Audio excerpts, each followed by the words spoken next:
பெங்களூர் சவுத்தில் இருந்து தேஜஸ்வி சூர்யா என்கின்ற ஒரு பாராளுமன்ற உறுப்பினர் எழுந்து கேட்கிறார், முஸ்லிம்களுடைய ஒரு சென்ட் இடம் கூட இந்துக்கள் எங்களுக்கு தேவையில்லை, எப்படி லாக் பண்றான்?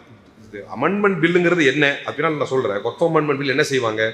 வக்ஃப் போர்டுக்கு இருக்கக்கூடிய பவர்ஸை எடுப்பாங்க, நேரடியாக சென்ட்ரல் வக்ஃப் கவுன்சில், ஸ்டேட் வக்ஃப் கவுன்சில் கொண்டு வருவாங்க. இதற்கு முன்னால சென்ட்ரல் வக்ஃப் கவுன்சிலில் முஸ்லீம் அல்லாதவர்கள் உறுப்பினராக இருந்தது இல்லை. இனிமேல் சென்ட்ரல் வக்ஃப் கவுன்சிலில் 2 முஸ்லீம் அல்லாத உறுப்பினர்கள் இருப்பார்கள். இதற்கு முன்னால் வக்ஃப் போர்டு சேர்மன் வக்ஃப் போர்டில் இருந்துகிட்டே முடிவு பண்ணுவார், இது வக்ஃப் சொத்தா இல்லையா என்பதை தீர்மானிப்பார். இனி அந்த டிஸ்ட்ரிக்ட்ல இருக்கிற கலெக்டர் தான் சர்வேயர்ஸை கொண்டு போய் அந்த இடத்தை தீர்மானிப்பார். டிஸ்ட்ரிக்ட் கலெக்டர் பொதுவாக மாறிடுது, பொதுவாக எல்லா சப்ஜெக்டும் மாறிடுது.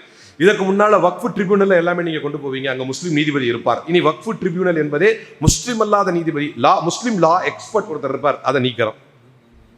இப்படி எல்லாத்தையும் நீக்கி மாத்தி வக்ஃப் அமெண்ட்மெண்ட் பில் அப்படின்னு ஒன்று கொண்டு வரும். இதை எதிர்க்கிறோம்.